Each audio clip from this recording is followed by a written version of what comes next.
bonjour et merci de vous savoir très nombreux à l'écoute de Patara, le débat politique du premier média centrafricain Radio Ndekeluka.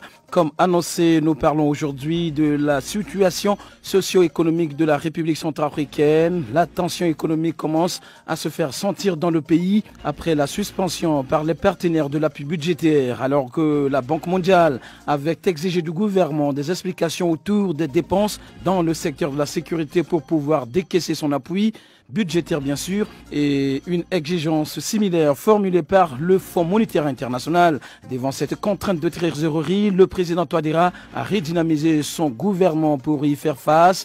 Chacun des ministres a vu sa feuille de route modifiée. Question face à la dégradation du tissu socio-économique. Le président de la République, Faustin Archange Touadéra, peut-il tenir face aux préoccupations de sa population? Est-ce que la mobilisation des ressources domestiques annoncée par le chef de l'État peut suffire pour exécuter les grands chantiers du pays, tels les routes, les écoles et l'agriculture?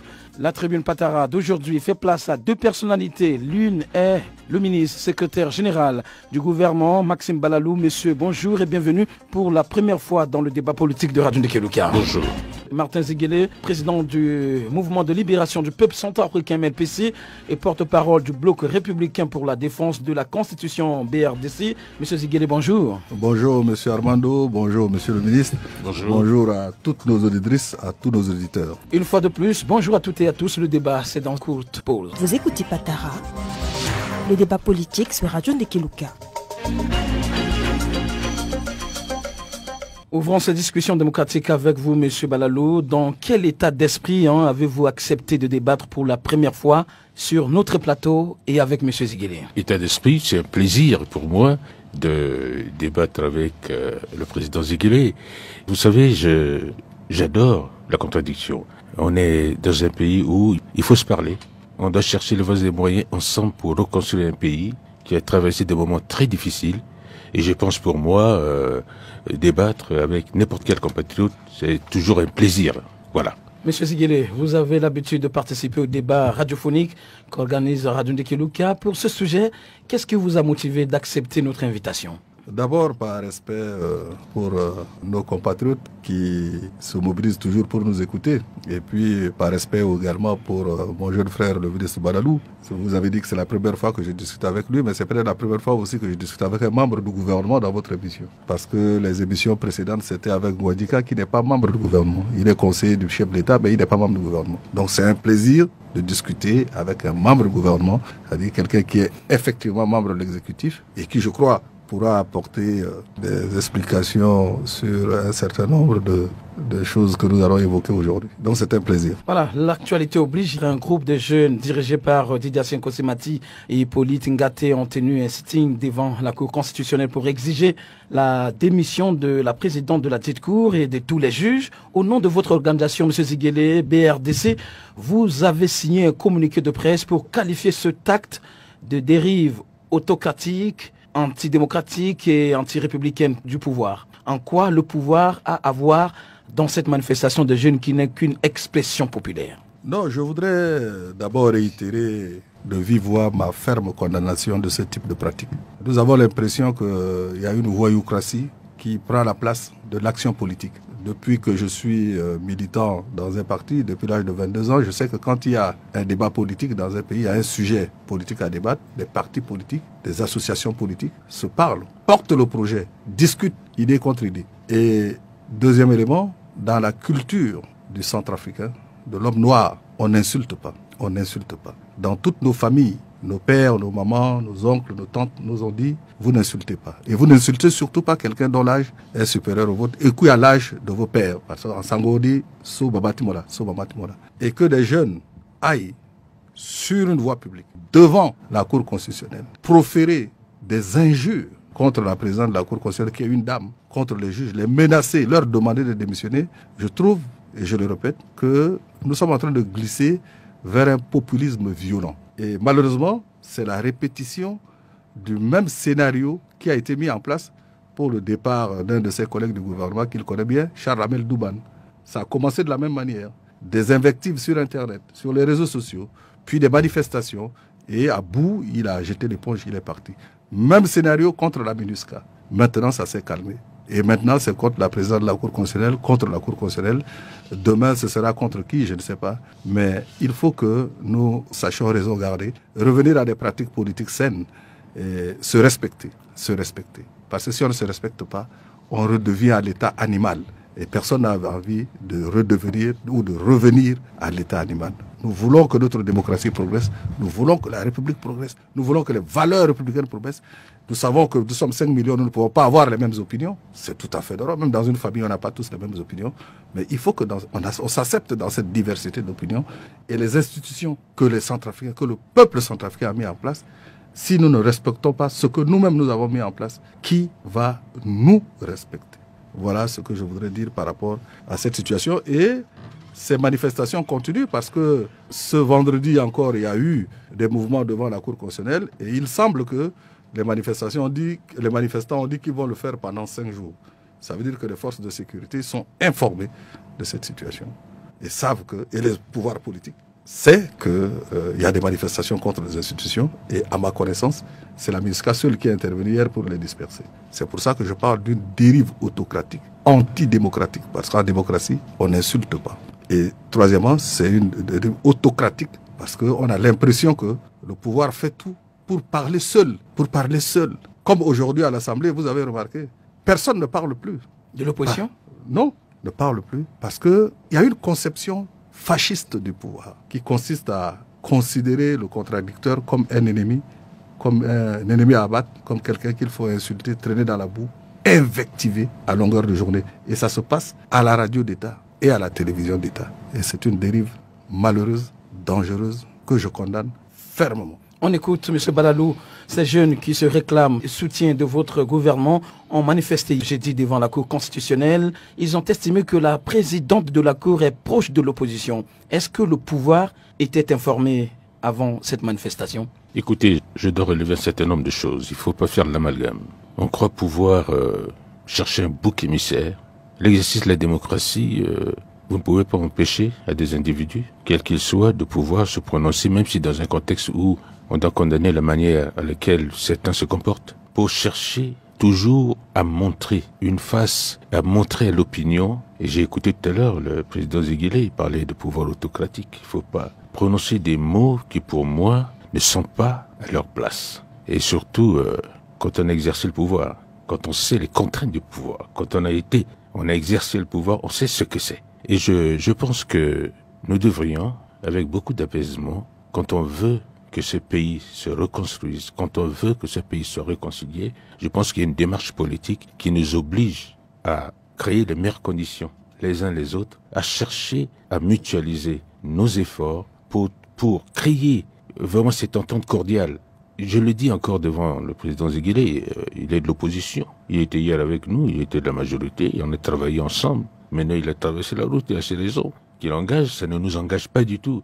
Il parle, il est l'opposition, c'est normal qu'il parle. Nous, on gouverne. Et ce que je voulais dire ici, c'est que je ne connais pas la nature de ce mouvement-là. Nous, au niveau du gouvernement, il faut que les choses soient claires. Et je tiens aussi à vous dire que nous devons respecter nos institutions. C'est tout à fait normal. Nous devons les respecter. Nous devons respecter tous nos contradicteurs. Nous les respectons. Il y a, dans ce pays, j'ai constaté, il y a toute une nouvelle culture politique qui s'installe. Cette culture politique qui est de développer une sorte de haine, de disséminer par des pratiques. On croit pouvoir, dans le cas d'espèce, penser que c'est le gouvernement derrière, penser que on empêche aux gens de parler. Je suis surpris d'entendre, par exemple, on me fait croire qu'à l'Assemblée nationale, on ne parle plus parce qu'on empêche les gens de parler.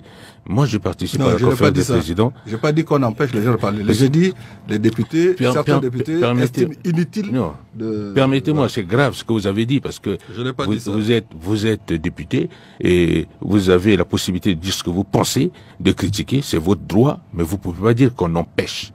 Nous sommes dans une culture, et je le dis, je le regrette, dans notre pays, cette manière de penser, cette manière de conduire l'opinion, crée des difficultés pour que les Centrafricains puissent travailler ensemble. Et je vous le dis encore une fois, même dans les pays les plus développés, vous avez des gens qui ont une manière de s'exprimer. Ça ne veut pas dire que je ne suis pas d'accord, ou je partage un peu le point de vue de M. Ziguélé tout à l'heure.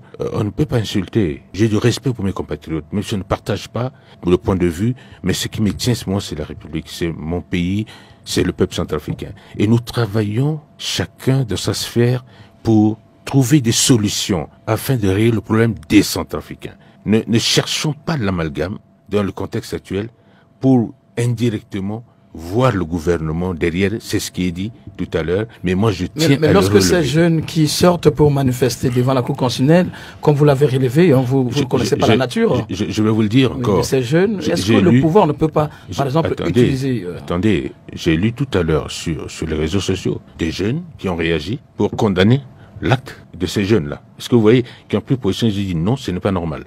Mais moi, en tant que républicain, on ne peut pas empêcher aux gens, n'est-ce pas, de manifester. Ça, c'est normal. Ça, c'est leur droit. On n'interdit pas. Mais on ne peut pas développer une culture de violence, où, comme l'a dit tout à l'heure le président Ziguélé, où on va insulter. Non, je ne partage pas ça, parce que je n'ai pas écouté, s'il vous plaît. Mais moi, en tant que gouvernement, ce que je tiens à relever ici, à mon contradicteur, c'est que créons les meilleures conditions pour plus d'apaisement dans ce pays, si on veut faire de la politique, si on veut servir ce pays. Monsieur Ziguélé, vous voulez réagir Non, le ministre, au fond, dit la même chose que moi. Je retiens de ce qu'il dit qu'il n'approuve pas l'insulte. Il n'approuve pas l'injure en politique. Et c'est ce que je viens de dire. Nous n'approuvons pas l'insulte. Nous ne faisons pas de l'amalgame. Je suis très clair. Il y a des groupes de personnes qui se réclament d'associations de soutien au président Touadéra qui se comportent comme des voyous. La preuve, ils ont commencé avec le ministre Douban, que M. Balalou a eu comme collègue au gouvernement. Il a fini par démissionner.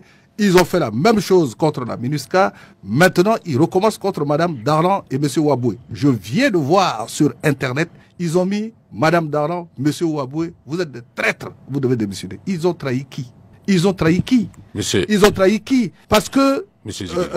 écoutez, moi, je vais vous dire une chose. Je ne discute jamais politique avec un ministre en fonction. Vous savez pourquoi? Parce qu'un ministre, il sert la République, c'est un exécutant. Vous n'êtes pas, vous, M. Baladou, en tant que ministre, vous ne pouvez pas me dire que j'ai raison, parce que vous avez un poste, vous avez une fonction, vous ne pouvez pas venir dire que ce que les jeunes font n'est pas bien. Mais je comprends à travers les termes que vous dites, vous n'acceptez pas l'injure. Je dis la même chose. Je ne peux pas accepter que même un parti politique de l'opposition aille insulter M. Baladou. Je ne l'accepterai pas. Même si c'était le MLPC, je ne l'accepterai pas. Si le MLPC insultait le chef de l'État ou des autorités, je ne l'accepterai pas. Parce que l'injure, ce n'est pas une marque d'intelligence, on est d'accord là-dessus. Et on ne peut pas faire un pays en s'insultant.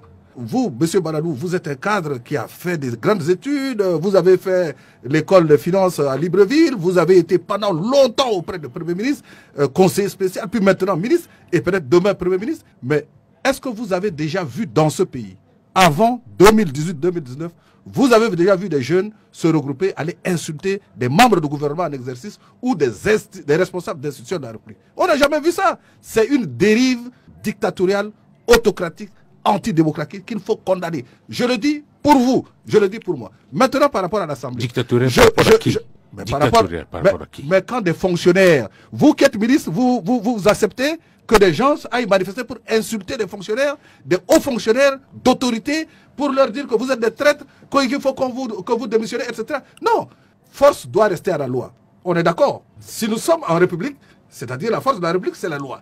Et ce comportement-là, c'est un comportement nocif. Ce n'est pas comme ça qu'on apprend aux jeunes à faire de la politique. On n'apprend pas à quelqu'un à se comporter comme un chien de garde pour faire de la politique. La politique, c'est un débat d'idées. C'est un débat d'idées. C'est tout. Monsieur Ziguélé, vous avez dit telle chose, je veux vous démontrer que vous avez tort. Monsieur Balalou, vous avez dit telle chose, je veux vous démontrer que vous avez tort. Après, on se salue. Finissez rapidement. Vous allez travailler, je vais travailler. Vous voulez relever le point de l'Assemblée tout à l'heure. Et par rapport à l'Assemblée, je n'ai jamais dit, parce que le règlement intérieur ne le permet pas, qu'on a interdit aux députés de parler. Mais il y a des députés qui trouvent inutile de parler. Monsieur Balalou, moi je sais que vous êtes quelqu'un de très informé, de très intelligent. Quand vous étiez plus jeune que ça, vous savez que la législature a commencé, c'est-à-dire les élections démocratiques, l'Assemblée nationale a commencé depuis le président Kolingba. Sous le président Kolingba, vous avez vu le débat qu'il y avait à l'Assemblée nationale en tant que parti unique? après le président Kolingba, c'était le président Patassé. Vous avez vu le débat qu'il y avait à l'Assemblée nationale, alors que le MLPC était largement majoritaire. Le MLPC a même voté des motions de censure contre son propre Premier ministre en exercice, pour le faire tomber. S'allier à l'opposition pour voter une motion de censure contre son propre Premier ministre. Le débat était vif. Sous le président Bozizé, quoique le KLK ait été hégémonique à l'Assemblée, vous avez vu les débats qu'il y avait à l'Assemblée. Aujourd'hui, qu'est-ce qui se passe? Les gens ont compris que à l'Assemblée nationale, on ne discute plus les lois dans l'intérêt du peuple centrafricain. On répond à des consignes politiques. Donc, on confond la majorité et la raison. La majorité et la raison, c'est pas la même chose. Vous êtes un sachant, un savant. Vous savez que pendant des siècles, les gens ont dit que la Terre était plate. Et quelqu'un même s'est fait tuer, Galilée Galilei, parce qu'un jour il a dit que la Terre était ronde. Mais maintenant, tout le monde sait que la Terre est ronde. Et donc, les gens confondent la majorité et la raison. Donc, il n'y a plus de débat. Et quand il n'y a plus de débat, les gens qui ne veulent pas perdre leur temps ne disent rien. Je n'ai pas dit que quelqu'un a interdit aux députés de parler. Vous avez 4 minutes de plus, M. Ziguélé, sur M. Balalou. Oui, prenez la parole, 4 minutes pour compléter et on évolue. Je vais relever ce que M. Ziguélé vient de dire. Vous savez, à longueur de journée, on est sur le président Touadéra. Même vos proches, vos amis, sur les réseaux sociaux, ceux qui sont proches de vous, qui sont connus, insultent à longueur de journée les autorités. À aucun instant, vous avez levé un petit doigt pour dire non, on ne peut pas insulter une institution. Vous l'avez jamais fait.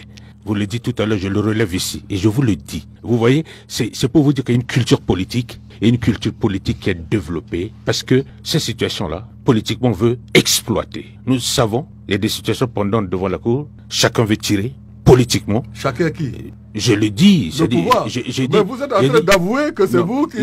Écoutez, je parle des gens d'en face. Je parle des gens d'en face. Parce que ce que vous dites ici me permet de relever un certain nombre de choses. Je suis d'accord avec vous lorsque vous parlez du respect. Je suis d'accord avec vous. Mais il faut respecter les institutions. Malheureusement, à longueur de la journée, on insulte ces institutions. Nous sommes le seul pays où on fait traîner dans la boue les institutions. On donne plus de la considération, n'est-ce pas, à la fonction de président de la République. Et vous le savez, vous êtes un homme politique, comme moi. Non, vous n'êtes pas un homme politique, vous êtes membre d'un gouvernement. Attendez, je suis un homme politique. Non, non, ça n'est pas la même définition. Vous êtes membre d'un gouvernement.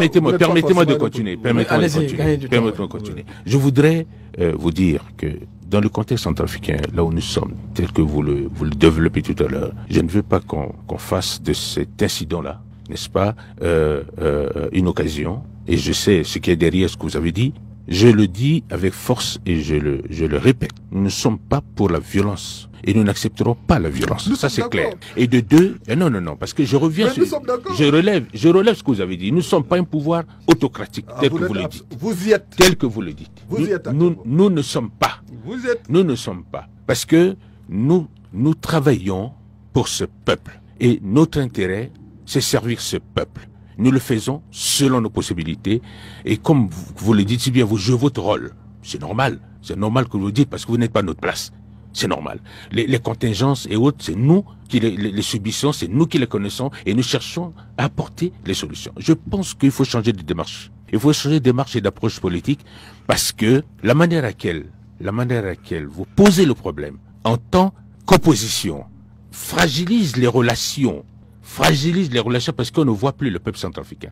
Vous voyez, depuis que vous parlez là, vous ne voyez pas le peuple centrafricain. Depuis que je vous ai écouté depuis, vous êtes loin du peuple centrafricain. Parce que je veux que vous changez la manière, la perception. Quelques secondes. Permettez-moi s'il vous plaît.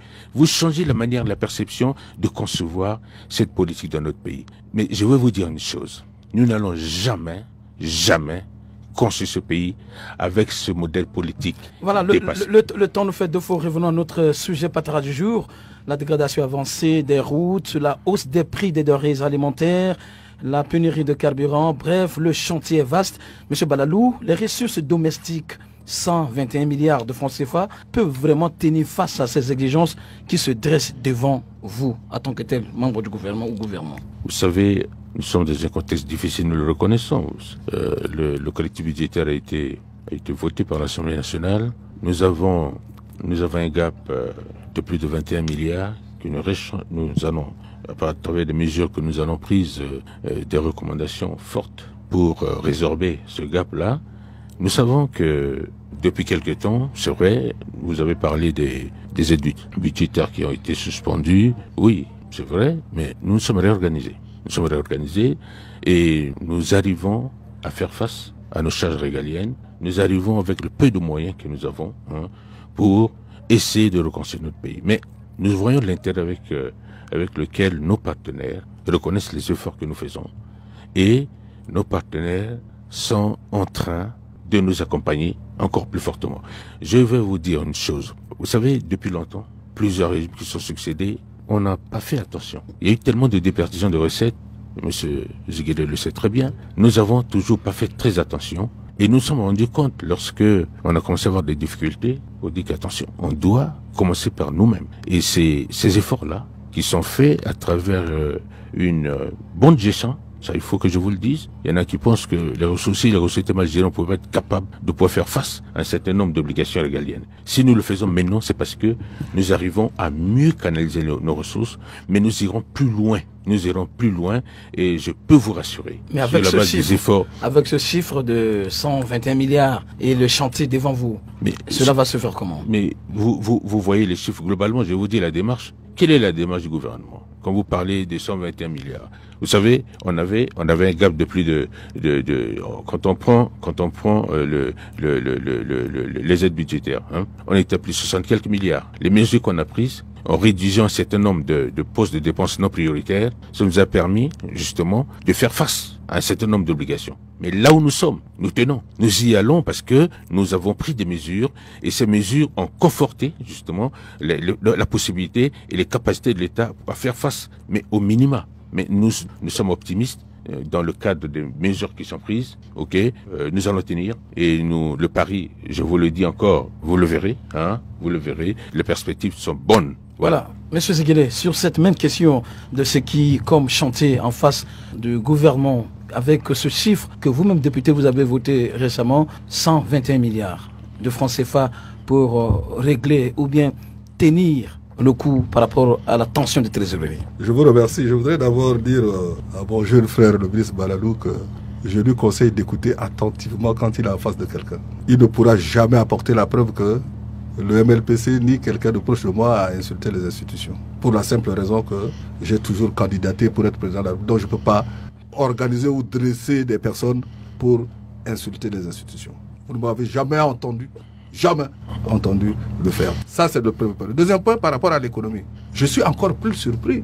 Parce que M. Balalou, que vous voyez là, c'est un cadre des finances. Il sait que l'État est en banqueroute. Il le sait. 121 milliards de prévisions de recettes. C'est même pas le chiffre d'affaires annuel d'une station d'essence à Douala. Vous le savez, pour un pays. Et c'est la conséquence d'une mauvaise diplomatie. Quand le président Touadéra a été élu en 2016, qu'est-ce qui s'est passé? Vous n'étiez pas encore ministre. Vous étiez, sauf si je me trompe, mais en 2016, vous n'étiez pas encore ministre. Les personnes que vous insultez aujourd'hui à longueur de journée via les groupes de soutien, là, nous étions aux côtés du président Touadéra à Bruxelles pour faire le plaidoyer.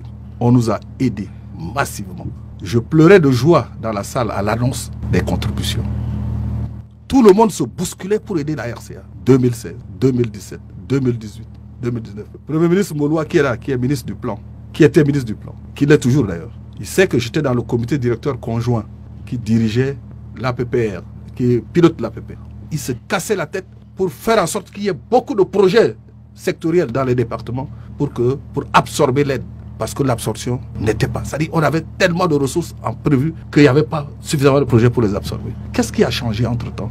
C'est ça que vous devez expliquer aux Centrafricains. Pourquoi nous étions dans une situation budgétaire confortable et que brusquement, tous nos partenaires ont retiré leur soutien. Ça, un gouvernement, pas vous. Le Premier ministre, le Président de la République doit expliquer ça aux Centrafricains. Pourquoi ça a changé? L'explication, ce n'est pas d'insulter les partenaires. C'est de dire, voilà, nous avons pris les options, nous les assumons et en conséquence, il faut faire ça. Ça, c'est le premier point. Deuxième point, par rapport au budget. Je vais vous surprendre.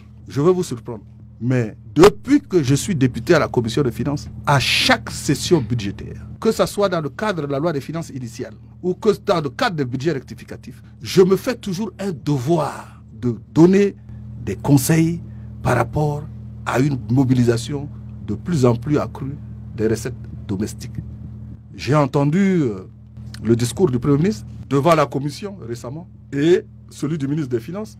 J'ai entendu également le discours du Premier ministre à la clôture du séminaire gouvernemental, je ne sais pas si on va y revenir. Et il parlait de cette déperdition de ressources-là. Vous le savez en tant que financier, que le taux de pression fiscale en Centrafrique est de entre 8 et 9%.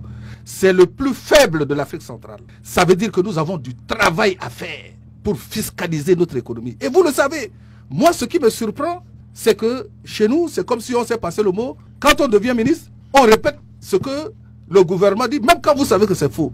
Je suis convaincu, M. Balalou, que si vous vous retrouviez dans un cercle restreint avec moi en train de discuter finances publiques, vous n'allez pas tenir ces raisonnements-là. Vous ne pouvez pas vous satisfaire d'un budget de 121 milliards en prévision de ressources. Vous êtes d'accord avec moi? Pour un pays de 5 millions d'habitants, où il n'y a pas de route, quand vous allez à Bangassou, vous arrivez à Sibut déjà pour arriver à Grimari, Alindao, Kongbo, Kembe, Gambo, Bangassou. Il n'y a plus de route. Je ne parle pas de Zemio, Obo, Rafaï, etc. Et vous savez très bien que ce n'est pas sur les ressources du budget qu'on construit les routes. Vous le savez, non? Vous le savez autant que moi. Nous avons à peu près le même cursus. Vous le savez, on ne finance pas le budget, on ne finance pas les infrastructures sur le budget de l'État. On le finance pour un pays aussi endetté que la RCA, on le finance sur les dons. On le finance sur des prêts qui ont des conditions de quasi-dons.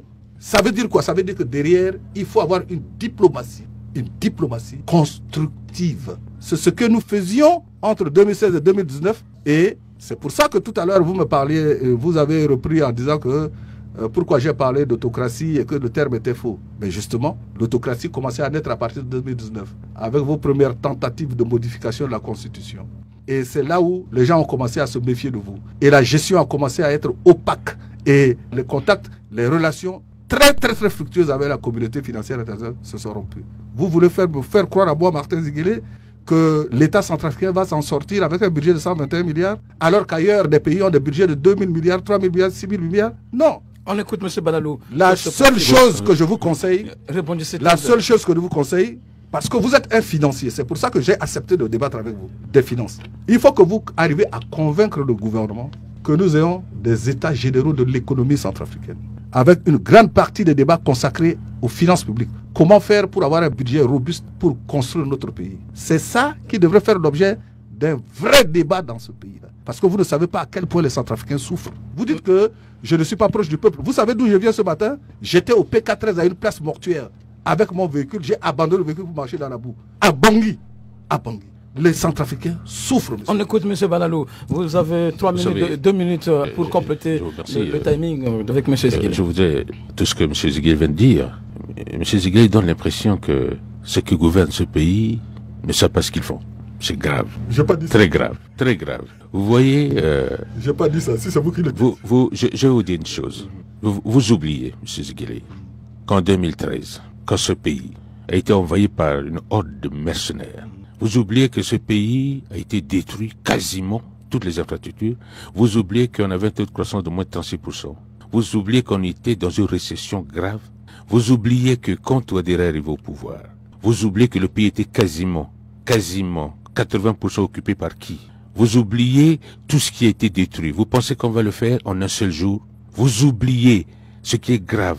Quand vous le dites, les dons, les annonces qui ont été faites, j'étais à Bruxelles, j'ai travaillé dans ce cadre-là.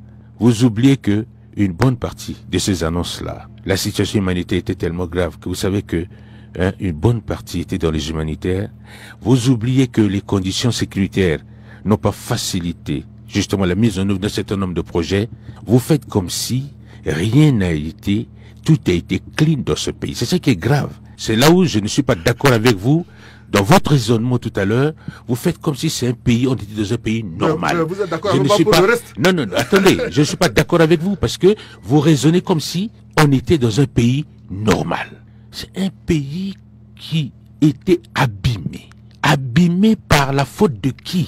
Par la faute de vous, politiques. Je parle de vous, politiques. Ah, vous m'avez dit que vous étiez politique aussi. Attendez, mais il faut que je vous le dise. Il faut que je vous le dise. Par la faute de qui? Ce pays a été saucissonné par la faute de qui?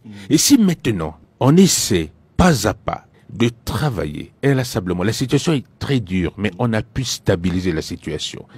Là où nous partons, à l'époque, pour arriver, vous prenez 2016, où il y a un petit travail qui a été fait pendant la transition, insuffisant. Tout le travail qui consistait à réunir le minimum de conditions pour favoriser un développement tel que vous le dites. Vous parlez de routes et autres. Mais vous savez bien, le talon d'Achille, c'était la sécurité. Et tout l'effort qui a été fait. Mais maintenant, nous arrivons à une stabilisation de la situation de ce pays-là. Vous le savez bien. Ce pays, quand vous prenez sur le plan sécuritaire, M. Ziguélé, regardez en arrière. Regardez là où nous sommes arrivés. Aucun régime n'a pu faire ce que le président Touadéra a fait pour créer les conditions indispensables à la relance du développement de ce pays-là, à savoir la sécurité. Et vous savez bien, votre raisonnement, vous aurez dû, je pourrais vous le concéder, vous aurez dû, là où je suis d'accord avec vous, on doit parler. On doit discuter justement de toutes les questions économiques de ce pays-là ensemble. Monsieur Balalou. Et c'est ce que je veux. Et c'est ce que nous voulons. On doit travailler ensemble. Monsieur Balalou, pour gagner du temps. Qui regardez différemment de nous, et nous qui avons le nez dans le guidon, travaillons, réfléchissons pour voir comment on doit le faire. Mais malheureusement, il n'y a pas assez de volonté. Voilà, une minute de plus pour boucler ce chapitre. Monsieur Ziguélé, vous avez 1 minute, 30 secondes pour compléter la minute. Franchement, je fais des efforts, mais je ne sais pas sur quoi M. Balalou n'est pas d'accord avec moi. Je ne sais pas sur quoi. Nous sommes d'accord, que vous étiez conseiller du Premier ministre Kamoun, 2014, peut-être même jusqu'à fin 2014, 2015 même, je crois.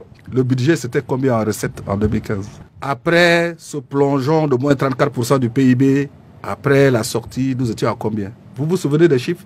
Regardez le budget aujourd'hui en recettes d'un État, monsieur le ministre et spécialiste des finances publiques.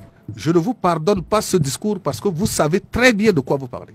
Vous n'êtes pas un administratif ordinaire, vous êtes un financier. Vous savez que ce budget-là, c'est un budget ridicule. Et et je veux vous poser une question, c'est comme un prêtre pose une question à un chrétien. C'est avec 121 milliards que vous allez relever la RCA de recettes par an.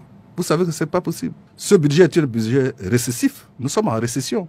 Et nous devons, la vraie question qu'il faut se poser, comment faire pour raccrocher le wagon à la communauté financière internationale. Vous le savez autant que moi. Il faut faire ce travail-là. Ça ne dépend pas de vous. Ce n'est pas un ministre qui dépend de ça. Ça dépend du président Touadéra lui-même. Est-ce qu'il fait le choix entre le développement de son peuple, c'est-à-dire avoir les moyens pour mener le programme pour lequel il a été élu, ou bien il a d'autres options qui ne concernent pas le peuple. C'est ça la vraie question. Ce n'est pas une question... Monsieur Ziguélé, merci beaucoup. Monsieur Balalou. Vous pensez qu'on a repié vers la communauté internationale? Vous voulez faire croire qu'on a repié vers la communauté internationale? C'est ce que vous voulez nous faire croire? Non, je ne vous fais pas croire. Je suis en train d'affirmer qu'aujourd'hui, nous avons des problèmes budgétaires graves. L'État n'a pas de ressources. Les ressources de l'État ne servent qu'à payer le fonctionnaire, mais même le fonctionnement de l'administration n'arrive pas à être assuré. Tout le monde le sait. Je ne vous oblige pas à répéter ce que je dis. Je l'assume. C'est Martin Ziguélé qui le dit et qui l'affirme. Parce que je suis député, je suis de la commission finances, j'ai étudié le budget de long en large. Nous avons un problème de ressources budgétaires. Il faut que nous trouvions des moyens pour la viabilité financière de notre pays. Et pour trouver, sur ce point, nous devons être d'accord. Nous devons trouver des moyens pour la viabilité. Monsieur Balalou, c'est ce que fait le gouvernement, monsieur Ziguélé. Vous ne nous apprenez rien. C'est ce que fait le gouvernement. Je ne prétends pas vous apprendre quoi que ce soit. C'est ce que fait le gouvernement. C'est ce que fait le gouvernement. J'affirme ce que je crois. C'est ce que fait le gouvernement pour mobiliser les ressources. Oui. Effectivement, je vous propose d'écouter l'extrait d'une interview du président Touadéra lors de la clôture du séminaire gouvernemental. Il a dévoilé la stratégie face à la tension de trésorerie que connaît son pays. Comme je l'ai dit, c'est un séminaire gouvernemental pour recentrer le gouvernement autour de certain nombre d'objectifs. Aujourd'hui, avec la crise, avec d'autres situations, vous savez que un certain nombre de partenaires ont suspendu des appuis budgétaires pour des raisons que nous ne connaissons pas, mais on doit se retourner sur une mobilisation de ressources internes accrues. Et c'est pour ça que ce séminaire a été convoqué et ça a permis à tous les membres du gouvernement, chacun dans son secteur, de présenter les atouts, les défis et puis aussi les relations avec un certain nombre de partenaires, parce que certains partenaires travaillent dans un certain nombre de secteurs. Donc, on doit tout faire pour recentrer et aussi permettre à chaque membre du gouvernement de connaître ce qui se passe aussi au sein, c'est-à-dire le travail interministériel. Et donc, il y a des recommandations pour permettre justement, dans un premier objectif, la collégialité et aussi la mobilisation des ressources et permettre aussi à chacun de connaître les difficultés et aussi les opportunités pour chaque département. C'était le président centrafricain dans le débat politique Radioun Keluka. Est-ce que les stratégies mises en place peuvent permettre d'atteindre les résultats escomptés, monsieur Balalou? Vous avez fait citer le président tout à l'heure, je partage à 200% ce qu'il vient de dire. Nous tirons, vous savez, quand on travaille dans un gouvernement, on fait des évaluations, on essaie de regarder ce qui a été fait, tenir compte des faiblesses et corriger. C'est ce que nous avons fait. On a identifié, dans le cadre de ce séminaire gouvernemental, un certain nombre d'objectifs que nous allons pouvoir réaliser. Et je vous dis encore que les ressources, nous avons une niche de ressources dans ce pays et comme l'a dit tout à l'heure le président Ziguélé, nous travaillons pour identifier ces niches-là. C'est vrai, il y a des ressources qui sont générées par certains ministères, il n'y a pas que ça. Vous savez que nous avons la fiscalité au niveau rural, le foncier rural. Vous savez que vous prenez un exemple simple. Vous voyez à Bangui, il y a des gens qui disposent de 3-4 logements qui se mettent en location. Dans les textes, habituellement, vous avez le premier logement principal, vous ne payez pas d'impôts. Mais les autres logements, vous devez payer les impôts. Donc il y a des niches de recettes pour lesquelles, le plus souvent, nos services, il faut le reconnaître aussi, n'ont pas pu faire le travail correctement et on a engagé les ministres pour que nous puissions travailler dans le sens d'une plus grande mobilisation de ressources. C'est vrai, nos moyens sont limités, mais nous ne comptons pas, nous ne restons pas dans ce cadre-là. Nous voulons, dans la démarche, et ce qui est novatrice dans ces démarches-là, je vous le dis, c'est que maintenant les ministres travaillent plus en interministérialité. Parce qu'avant, vous prenez l'agriculture, c'est vrai, mais quelqu'un produit, il doit évacuer le produit. Mais pour évacuer le produit, il faut qu'il y ait des pistes rurales, il faut qu'il y ait la route, il faut qu'il y ait une véritable concertation au niveau ministériel. Et ça, on a mis en évidence un certain nombre de faiblesses. Et comme l'a dit le président tout à l'heure, on a des difficultés de ressources. Nous le reconnaissons, mais nous travaillons pour mobiliser plus de ressources. Et c'est ce qui se fait. Vous voyez dans les prévisions de recettes des douanes, vous avez vu les efforts que les douanes ont fait. C'est pas suffisant encore. Il y a encore un travail important à faire. Et nous le faisons vraiment pour trouver des solutions. C'est une approche que nous avons et nous allons, avec détermination, pouvoir créer ces conditions-là pour satisfaire aux besoins de l'Europe. Monsieur Ziguélé, sur l'extrait de l'interview du président de la République. Oui, je vais reculer un peu. En 2014, c'est le Premier ministre Kamoun qui a inauguré les séminaires gouvernementaux dans ce pays et vous étiez son conseiller, je crois. Vous l'avez fait en une journée. Dans le principe, le séminaire gouvernemental est une bonne chose. Dans le principe. Parce que ça permet d'harmoniser la manière de travailler déjà, de s'assurer que nous avons tous les mêmes objectifs. Et dans la démarche opérationnelle également, c'est de voir qu'il y a une cohérence entre l'ensemble de l'équipe gouvernementale. C'est une bonne chose.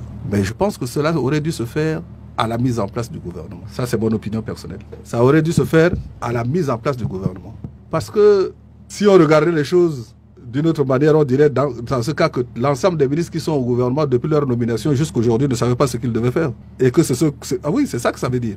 Et que c'est ce séminaire-là qui leur apprendrait à faire le travail qu'ils étaient censés faire depuis 2 ou 3 ans ou même 6 ans pour certains. C'est pour ça que je pense qu'il y a eu beaucoup de publicité pour une opération qui aurait dû se faire en 2, 3, 4, 5 jours. Si vous avez des ministres qui ne savent pas comment faire leur travail, ben vous les mettez de côté. Est-ce qu'on a besoin de faire un séminaire gouvernemental pour cela? C'est un secret de polichinelle.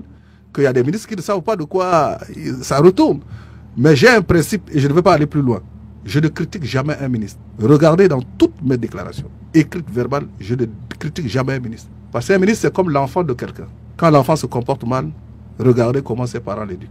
On ne peut pas former un gouvernement avec des ministres qui sont là depuis 6 ans et puis un beau matin les rassembler pendant 1 mois pour dire c'est maintenant qu'on va vous apprendre comment vous allez travailler et ceux qui ne tiennent pas, on va les renvoyer. Ça veut dire que depuis 6 ans, on ne savait pas ce qu'on faisait ou ceux qui sont là, on a des doutes sur leur efficacité. Donc un Premier ministre, c'est pour donner, un ministre, c'est pour un gouvernement, c'est pour donner des résultats. Vous savez ce que je vais faire? Je vais mettre en place une structure d'analyse et de prospective économique, un observatoire. Je veux prendre les engagements du gouvernement, les agrégats au départ, en un. Et chaque année, je vais donner le résultat atteint ou pas. Parce que vous faites beaucoup de fumée pour cacher le fait que, en fait, il n'y a rien. Il n'y a rien. Je vous parle des routes, monsieur Balalou. Les députés qui sont allés faire campagne dans l'est de notre pays pour mobiliser les gens pour marcher pour la Constitution. Vous savez comment ils sont arrivés vers Bangassou, Rafa et autres? Ils ont traversé Zongo ici, ils ont pris des motos, ils sont allés jusqu'à Guéména en moto, ils ont monté jusqu'à Gbado, et de Gbado, ils ont traversé le fleuve. Voilà des gens qui vont faire campagne pour quelque chose dont les Centrafricains n'ont pas besoin, alors qu'ils ne peuvent même pas circuler sur la route dans leur pays. C'est pour ça que je dis qu'il faut faire des priorités. Je suis d'accord avec vous que le budget centrafricain ne fait ni ma fierté, ni votre fierté, et ne devrait faire la fierté de personne. Parce que c'est notre pays. Il s'agit des ressources pour chercher à développer notre pays. Et je vous l'ai dit, la pression fiscale en Centrafrique, c'est 8,5% du PIB, alors que la moyenne en zone CEMAC, les indicateurs de la CEMAC, c'est 17% minimum. Et vous le savez. On écoute, M. Balalou. Donc, nous avons un gros gap. Une minute. Ce que nous devons faire, c'est de travailler pour mobiliser les ressources, surveiller l'action gouvernementale pour qu'il y ait des routes, pour qu'il y ait des écoles, pour qu'il y ait des ponts. Ici, au PK9, là, ça fait combien d'années qu'on nous promet un bac pour aller en Baïkira? Vous voyez le pont du PK9, là, un jour, il va s'écrouler. Et les problèmes de relance des filières agricoles, c'est toujours mon dada. Vous êtes économiste, vous savez qu'il faut créer de la matière et après il faut le fiscaliser pour que le budget soit robuste. Je rêve de cela. Et je voudrais vous entendre me dire au moins que ce que je dis, c'est pas contre Touadéra ou contre qui que ce soit. Parce que c'est le chemin. Monsieur Balalou, prenez la parole. Vous avez 1 minute 30 secondes pour compléter le timing. Merci. Je réponds tout de suite à M. Ziguélé. Une partie de son point de vue m'intéresse particulièrement. Je vais vous dire une chose. Les séminaires gouvernementaux, je reprends d'abord avant de rebondir sur l'autre aspect. On organise un séminaire gouvernemental pour faire des évaluations. Vous le savez bien. Et c'est pas aujourd'hui que nous organisons un séminaire gouvernemental. Depuis que le président Touadéra est là, je crois que c'est le 3e séminaire gouvernemental que nous organisons. Et je tiens à vous le dire qu'un gouvernement qui veut réaliser des objectifs doit mis par coup faire, n'est-ce pas, une auto-évaluation. Le Premier ministre Molo est arrivé dans le contexte que vous savez, c'est normal que nous puissions réorienter le champ de nos comptes du contexte actuel. Et je vous le dis encore, ce n'est pas parce que quelqu'un reste, comme vous l'avez dit si bien tout à l'heure, plusieurs années, qu'on ne peut pas remettre en cause un certain nombre d'objectifs et réorienter en tenant compte des réalités. Nous parlons des réalités. 1 minute. Et je vais vous dire, les routes, ce sont nos préoccupations. Bien qu'on ait une marge de manœuvre limitée, nous travaillons. Comment? Nous essayons avec le peu de moyens que nous avons. Oui. Il faut que je vous le dise. Avec le peu de moyens que nous avons, n'est-ce pas, nous ouvrons des voies. Nous le faisons. Parce que je suis député d'une petite localité qui est coupée du pays depuis. Non, mais vous voyez l'axe jusqu'à Baoro.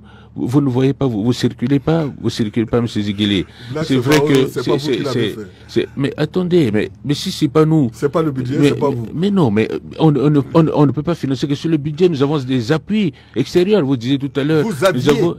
Vous aviez. Nous continuons à voir les appuis, si vous ne le savez pas. Nous continuons à voir les appuis. Dans ce domaine-là, nous continuons à voir les appuis. Je peux pas en discuter pour ça, mais peut-être vous n'avez pas les informations. Nous continuons à voir les appuis. Nous continuons à voir les appuis dans le domaine de la construction des routes, je vous le dis. Au niveau de l'agriculture, comme vous avez souligné tout à l'heure, où je partage les préoccupations, mais il y a un programme important que nous avons mis en place avec le ministre de l'Agriculture. Et je vous dis encore, je vous rassure, je peux vous le dire. Ça fait 6 ans que j'entends ça. Nous n'avons pas assez de temps. Je vous en prie, prenons à présent les réactions de certains leaders de la société civile, en commençant par la coordinatrice du réseau des femmes leaders de Centrafrique, sur cette question aussi. Je suis Madame Chantal Solange Touabena.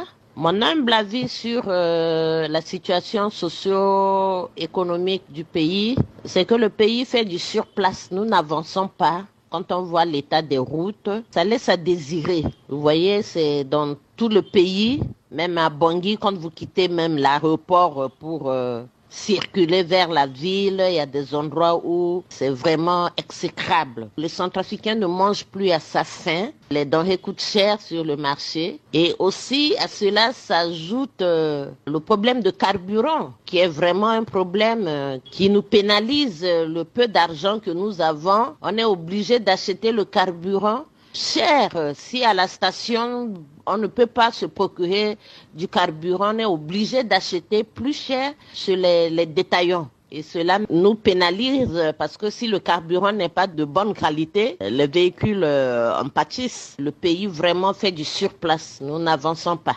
Merci. Bonjour mon très cher Armando. Je suis Alain de Coma Patrick, le coordonnateur de la plateforme de la société civile Génération Consciente. L'activité sociale et économique de la République centrafricaine au jour d'aujourd'hui est au beau fixe. Vu l'effort accru que le gouvernement est en train de fournir dans ce sens, vu l'esprit catalyseur qui guide le chef de l'État, le professeur Faustin Archange Touadéra, qui est en train de se battre énormément dans ce sens, nous ne pouvons qu'encourager le gouvernement de continuer dans ce sens. Et aussi, il faudrait que chaque Centrafricain puisse s'en approprier, que l'esprit de la citoyenneté peut-être que nous ne cherchons pas à s'en approprier, il est temps que chaque Centrafricain se mette dans sa tête, là où il est, dans les services déconcentrés de l'État, de voir juste l'intérêt général et de laisser de côté tout ce qui est personnel, tout ce qui est partisan, tout ce qui est purement égoïste. Il faudrait que nous laissions tout ça de côté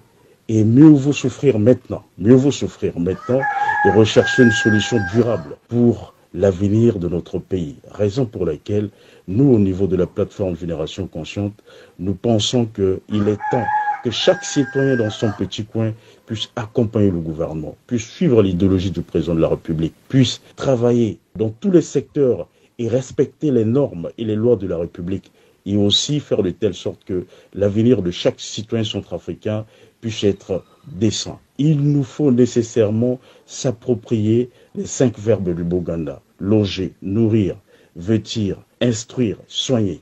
C'est ce qui devait guider chaque Centrafricain. C'est ce qui devait guider. Même si aujourd'hui c'est difficile, même si aujourd'hui nous constatons qu'il y a des failles ici et là, mais ensemble, avec l'effort que nous fournissons, nous trouverons la solution.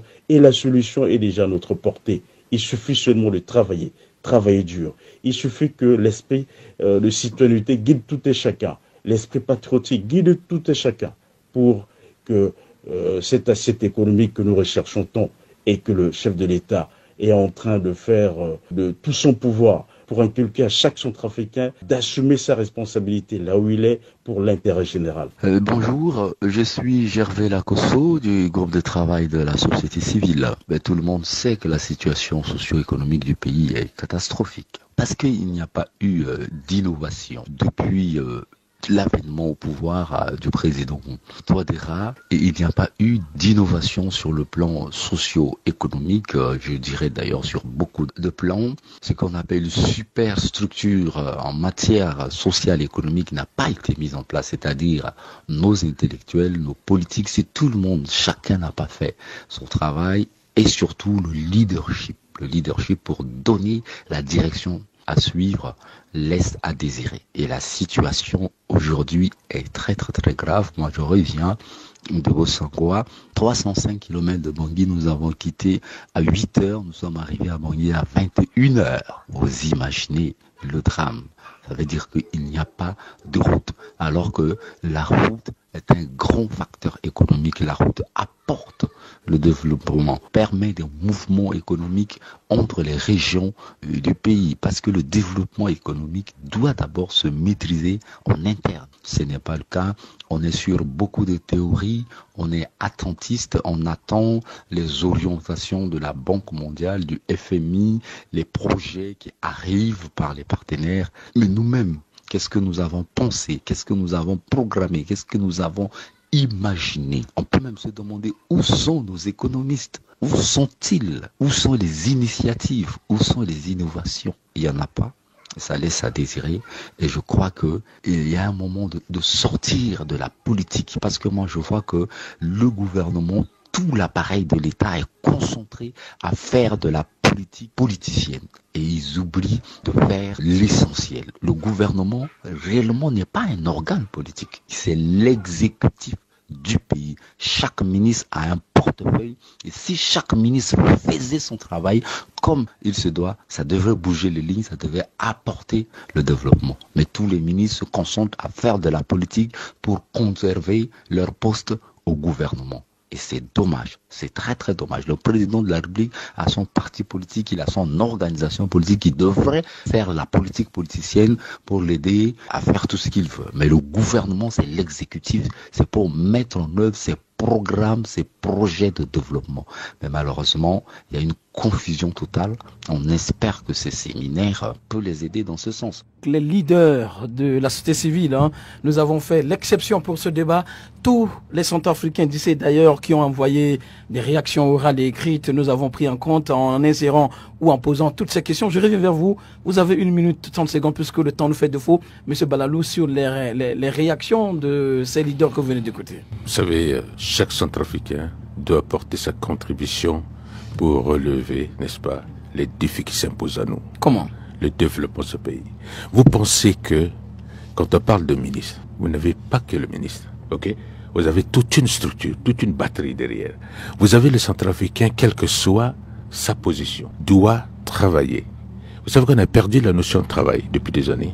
Est-ce que vous savez ça, hein? Le goût de l'effort, on a perdu depuis des années à cause d'un certain nombre de concepts qu'on a développés. Le Centrafricain, je le dis sérieusement, le Centrafricain oublie qu'aujourd'hui, là où nous sommes dans un contexte aussi difficile, que nous devrions, et j'ai écouté tout à l'heure, ça me fait plaisir, nous tenir la main, parce que comment on doit faire pour construire un pays? C'est une volonté politique d'abord, et une volonté de chaque Centrafricain à accepter de sortir de cette situation.